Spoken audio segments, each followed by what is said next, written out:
প্রতিদ্বন্দ্বী প্রার্থীর চেয়ে ১৬৭ ভোট বেশি পেয়ে দেশের ২৩তম রাষ্ট্রপতি নির্বাচিত হলেন মির্জা ফখরুল ইসলাম আলমগীর।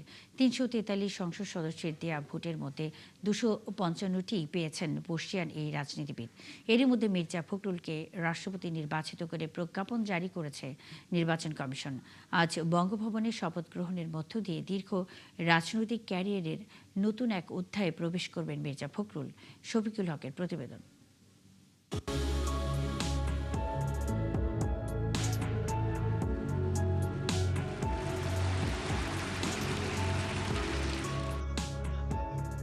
বৃহস্পতিবার সকাল থেকেই জাতীয় সংসদে অন্যরকম কর্মব্যস্ততা। গন্তব্য সবার একটাই, সংসদের অধিবেশন কক্ষ। কারণ দীর্ঘ ৩.৫ দশক পর রাষ্ট্রপতি নির্বাচনে আবারও ভোট দিতে পারবেন সংসদ সদস্যরা। দুপুর গড়াতেই শুরু হয় আনুষ্ঠানিকতা। স্বাগত বক্তব্যে সংসদ সদস্যদের ভোটদানের পদ্ধতি বুঝিয়ে দেন প্রধান নির্বাচন কমিশনার AMM নাসির উদ্দিন। সংবিধানের অনুচ্ছেদ ৪৮(১) অনুযায়ী আপনারা মাননীয় সংসদ সদস্যগণ ভোট প্রদানের মাধ্যমে রাষ্ট্রপতি নির্বাচন করবেন। প্রথমে ভোট দেন ভারপ্রাপ্ত রাষ্ট্রপতি হাফিজউদ্দিন আহমদ ও ভারপ্রাপ্ত স্পিকার কায়সার কামাল। দলের প্রার্থী মির্জা ফখরুল ইসলাম আলমগীরকে সঙ্গে নিয়ে ভোট দেন প্রধানমন্ত্রী তারেক রহমান। এর পরপরই ভোট বাক্সে ব্যালট পেপার ফেলেন রাষ্ট্রপতি পদে বিএনপির প্রার্থী মির্জা ফখরুল ইসলাম আলমগীর। এ সময় উপস্থিত সংসদ সদস্যদের সাথে শুভেচ্ছা বিনিময় করেন তিনি। পরে সহকর্মীদের নিয়ে ভোট দেন বিরোধী দলের নেতা শফিকুর রহমান। রাষ্ট্রপতি পদে বহুদিন ভোট দেখেনি বাংলাদেশ। তবে ২৪-এর অভ্যুত্থান পরবর্তী নতুন বাস্তবতায় সরকার এবং বিরোধী দলের সংসদ সদস্যদের স্বতঃস্ফূর্ত অংশগ্রহণের মধ্য দিয়ে অনুষ্ঠিত হলো সেই ভোট গ্রহণ।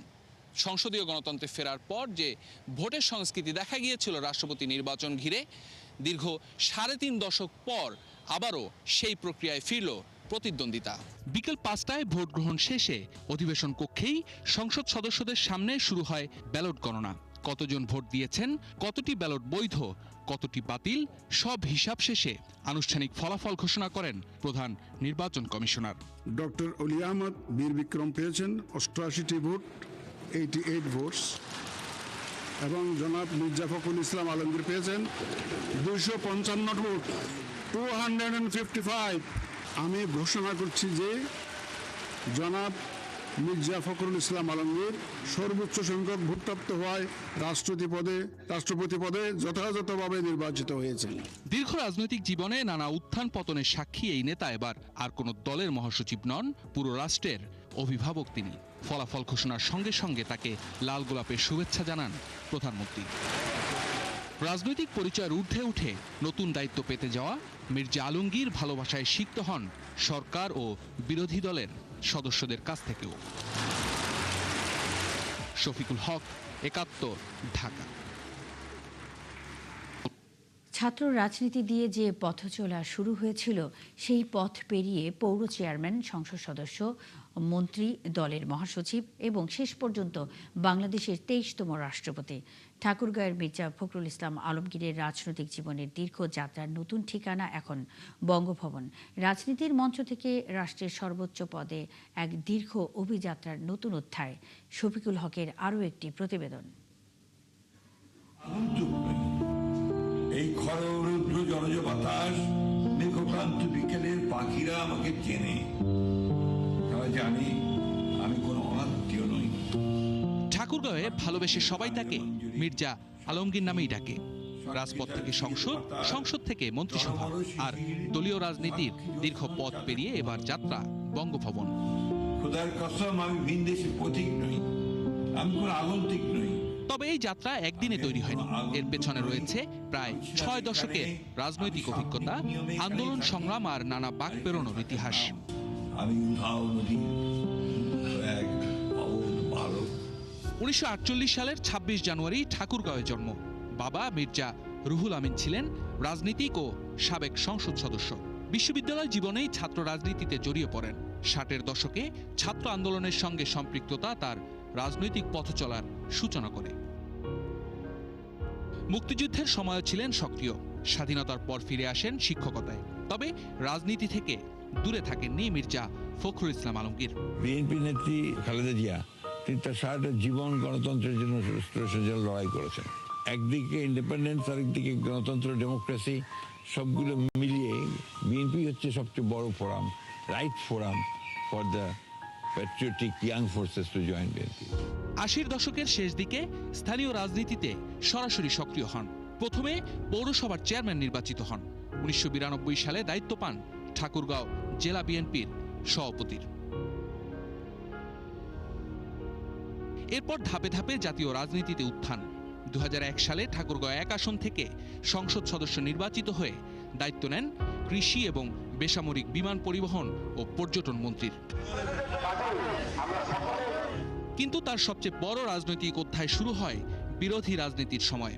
2009 সালে দলের সিনিয়র যুগ্ম মহাসচিব, 2011 সালে দায়িত্ব পান ভারপ্রাপ্ত মহাসচিবের, আর 2016 সালে বিএনপি মহাসচিবের দায়িত্ব গ্রহণ করেন মির্জা ফখরুল ইসলাম আলমগীর। এরপর দীর্ঘ সময় তিনি ছিলেন বিএনপির রাজপথের প্রধান মুখগুলোর একজন। তবে পথ যত বড় হয়েছে, রাজনৈতিক পথ ততটা মসৃণ হয়নি মির্জা আলমগীরের। জীবনে 11 বার কারাবরণ করতে হয়েছে তাকে। সব মিলিয়ে প্রায় 3.5 বছর কেটেছে কারাগারে। বাচ্চাগুলো এখানে দাঁড়িয়ে স্নান করলো আপনার সামনে, বাবার সঙ্গে করতে চাই, সেই দেশে এর জন্য যুদ্ধ করেছিলাম। 2026 সালে বিএনপির নেতৃত্বে সরকার গঠনের পর নতুন অধ্যায় শুরু হয় তার রাজনৈতিক জীবনে। আবারও সংসদ সদস্য হন, মন্ত্রিসভায় দায়িত্ব পান এবং দীর্ঘদিনের দলীয় দায়িত্বের পর এবার আসে আরও বড় পরিবর্তন। 20 আগস্ট 2026, 35 বছর পর সংসদ সদস্যদের সরাসরি ভোটে রাষ্ট্রপতি নির্বাচন। প্রতিদ্বন্দ্বী প্রার্থীর চেয়ে 167 ভোট বেশি পেয়ে দেশের 23তম রাষ্ট্রপতি নির্বাচিত হন মির্জা ফখরুল। ভোটের ফল ঘোষণার সঙ্গে সঙ্গে বদলে যায় তার পরিচয়। বিএনপির মহাসচিব থেকে রাষ্ট্রের সর্বোচ্চ সাংবিধানিক পদ, রাষ্ট্রপতি মির্জা ফখরুল ইসলাম আলমগীর। শফিকুল হক, 71, ঢাকা। আছেন 71-এ চলছে সংবাদ সংযোগ।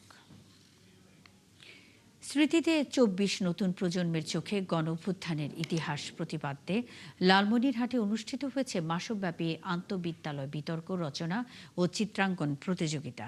ওয়ারিয়র্স অব জুলাই লালমনিরহাটের আয়োজনে জেলা পরিষদ অডিটোরিয়ামে আয়োজিত প্রতিযোগিতায় জেলার বিভিন্ন শিক্ষা প্রতিষ্ঠানের শিক্ষার্থীরা অংশ নেয়। সমাপনী অনুষ্ঠানে বিজয়ীদের মাঝে পুরস্কার বিতরণ করেন জেলা প্রশাসক রাশেদুল হক প্রধান সহ বিভিন্ন পর্যায়ের কর্মকর্তারা। আয়োজকরা জানান, নতুন প্রজন্মের কাছে 2024 সালের গণঅভ্যুত্থানের ইতিহাস ও স্মৃতি তুলে ধরাই ছিল এ আয়োজনের মূল লক্ষ্য।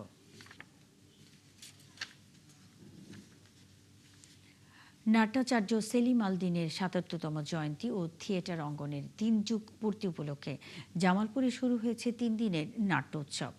বৃহস্পতিবার সন্ধ্যায় জেলা শিল্পকলা একাডেমির মুক্তিযোদ্ধা গীতিকার নজরুল ইসলাম বাবু মিলনায়তনে এ উৎসবের উদ্বোধন করেন জাহাঙ্গীরনগর বিশ্ববিদ্যালয়ের নাটক ও নাট্যতত্ত্ব বিভাগের অধ্যাপক ডক্টর রশিদ হারুন। পরে সাদিয়া তাবাসুম বৃষ্টি রচিত ও শাহিন রহমানের নির্দেশনায় থিয়েটার অঙ্গন প্রযোজিত নাটক উনচাঁদ মঞ্চস্থ হয়।